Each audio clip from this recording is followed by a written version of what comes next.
ત્યાં તો વળની ડાળ ઉપર બેસીને એક જુવાન રુદન કરે છે અને એનું મોહ દેખીને અરસીવાળાને અનુકંપા છૂટી કે ભાઈ કોણ છે. આંગળો બોલ્યો કે હું ભૂત છું.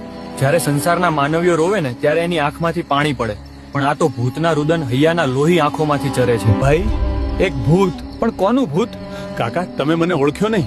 હું છું માંગડા, તમારા પોતાના ભાઈ જેઠાવાલાનો દીકરો, અને તમારો પણ દીકરો થયો. પણ મારા પૂર્વ જન્મના પાપ કે હું મરે ભૂત બન્યો. અરે તું માંગડો બેટા, તું અહીં ક્યાંથી? હે કાકા, આ ભીતરની વેદના કોને બતાવું?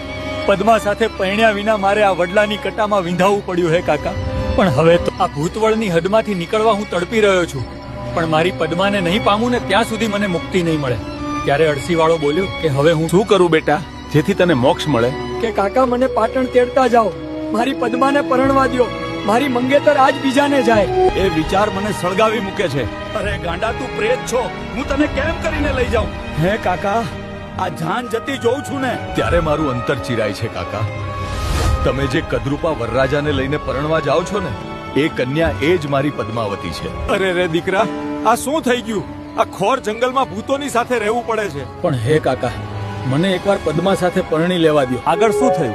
પાર્ટ 6 જોવા માટે હમણાં જ ચેનલને સબસ્ક્રાઇબ કરો અને કોમેન્ટમાં લખો પાર્ટ 6.